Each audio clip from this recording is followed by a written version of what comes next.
Sīra-Itāls jau vairāk kā 20 gadus nodarbojas ar polimēro materiālu ražošanu un bezšūju grīdu klājumu izveidi. Poliuretāna sistēma UT10 ir ļoti efektīva, ja jums jāuzlabo vecas noliktavas, ražotnes vai servisa betona grīda. Uz kāpnēm vai pārtikas veikalā klājumam jābūt salīdzinoši biezam, ar iestrādātām kvarta smiltīm vai PVA pārslām jeb čipšiem. Privātajā garāžā dažreiz pietiek tikai ar parastu epoksīdu krāsojumu.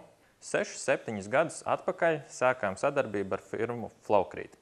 Ir epoksīds uz ūdens bāzes, kas ir paredzēts vājākām slodzēm. Taču tur var iestrādāt iekšā PVA pārslas, jeb tā sauktos čipšus, un beigās iznāk šāds teklājums, vai iestrādājot iekšā kvarta smiltis, var iegūt tātad šādu teklājumu, kuri abi divi ir ievērojami stiprāki par šo teklājumu. Tīrais epoksīds, tas ir paredzēts jau lielākām slodzēm. Zilais epoksīds, kas ir paredzēts baseiniem. Šis te dekoratīvais akmentiņu klājums ir vairāk tā kā āra terasēm, baseiniem, lieveņiem un citur. Otrais ir poliuretāns. Tas raksturojas ar lielu termisko un ķīmisko izturību. Iestrādātiem sudraba joniem tas veido antibakteriālu klājumu, un to var pielietot pārtikas un farmaceitiskajā rūpniecībā, kā arī slimnīcu operāciju zālēs.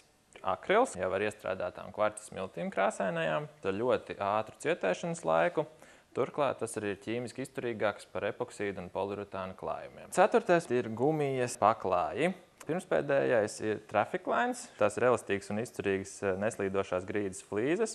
Esam uzsākuši eksperimentus un atraduši paši savu recepti teraco grīdai uz poliuretāna bāzes, kas ir tikpat estētiski pievilcīga un izturīga kā konkurentu piedāvājumi, taču par pievilcīgāku cenu. Mūsu materiāls un konsultācijas var saņemt Teikā, Dzerbenes ielā 27, ieeja no Krīvu ielas. Vairāk informācijas varat saņemt www.ritols.lv.